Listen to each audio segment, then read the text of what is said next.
आज हम आपके लिए लाए हैं देवराज इंद्र और भगवान कृष्ण के भयंकर युद्ध की कहानी। स्वागत है दोस्तों, आप सभी का हिंदू भक्ति पर। एक बार देवर्षि नारद जी भगवान कृष्ण से मिलने धरती पर आते हैं। नारद जी स्नेह भेंट के तौर पर भगवान कृष्ण के लिए पारिजात के सुंदर पुष्प लेकर आते हैं और उन्हें भेंट कर देते हैं। भगवान कृष्ण वे पुष्प अपने पास बैठी अपनी पटरानी रुक्मणी को दे देते हैं। लेकिन जब यह बात कृष्ण की दूसरी पटरानी सत्यभामा को पता चली, तो वह अत्यंत क्रोधित हो उठी। उन्होंने कृष्ण से पारिजात वृक्ष को ही पृथ्वी लोक पर भेजने की मांग कर दी। यह संदेश लेकर जब देवर्षि नारद जी देवराज इंद्र के पास पहुंचे, तो यह समाचार सुनते ही इंद्र कहते हैं, भूलोक में पारिजात का क्या काम है? देवलोक को अमृता देने वाले पारिजात को मैं पृथ्वी पर कैसे भेज सकता हूं? नारद जी कहते हैं, हे देवराजेंद्र, द्वारकाधीश तो सत्यभामा को इसका वचन दे चुके हैं। इंद्र जवाब देते हैं, दिया होगा वचन, पर यह तो विधि के विधान के विपरीत है। ब्रह्मा जी ने पारिजात को स्वर्गलोक में रखने की व्यवस्था दी है। यदि पारिजात पृथ्वी पर चला गया, तो भूलोक और स्वर्गलोक में अंतर ही क्या रह जाएगा? नारद जी देवराज इंद्र से कहते हैं, क्या आप नहीं जानते, जिसे आप पारिजात देने से इनकार कर रहे हैं, वह साक्षात भगवान विष्णु के अवतार हैं? उन्होंने ही वराह अवतार लेकर पृथ्वी लोक की रक्षा की है। वामन अवतार लेकर तीनों लोकों पर अधिकार किया है। और इस समय भगवान कृष्ण पृथ्वी पर धर्म की स्थापना के लिए ही तो हैं। क्या आप अब भी उन्हें पारिजात नहीं देंगे? देवराज इंद्र क्रोधित हो जाते हैं और कहते हैं, नहीं, मुनिवर, नहीं।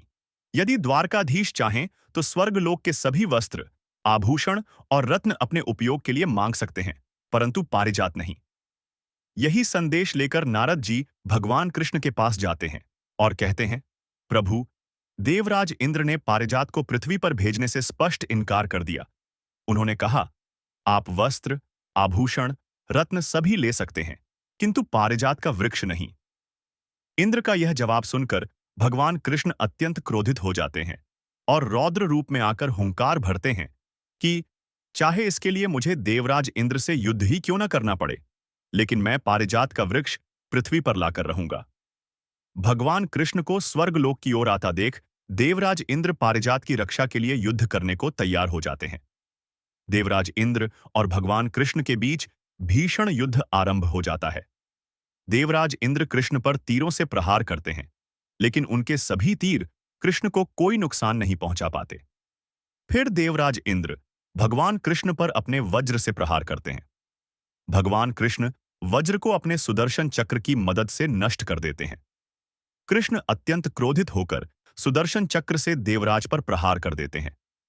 इतने में देवमाता अदिति प्रकट होकर कृष्ण से कहती हैं, यह क्या कर रहे हो कृष्ण? अपने ही भाई को समाप्त कर डालोगे क्या? तुम्हें याद दिलाने की आवश्यकता है कि वामन अवतार के समय मैंने ही तुम्हें जन्म दिया था। देवमाता प्रार्थना करती है, हे कृष्ण, यह युद्ध रोक दो। भगवान कृष्ण सुदर्शन चक्र को वापस बुला लेते हैं। फिर देवमाता अदिति कृष्ण जी को पारिजात वृक्ष भेंट करती है। देवराज इंद्र कृष्ण से क्षमा मांगते हैं और कृष्ण उन्हें उनका वज्र वापस लौटा देते हैं। इसके बाद भगवान कृष्ण पारिजात वृक्ष के साथ वापस भूलोक आ जाते हैं। तो दोस्तों, ये था प्रसंग भगवान कृष्ण और देवताओं के राजा इंद्र के दिव्य युद्ध का। ऐसी ही और वीडियो के लिए सब्सक्राइब करें हमारा यूट्यूब चैनल हिंदू भक्ति।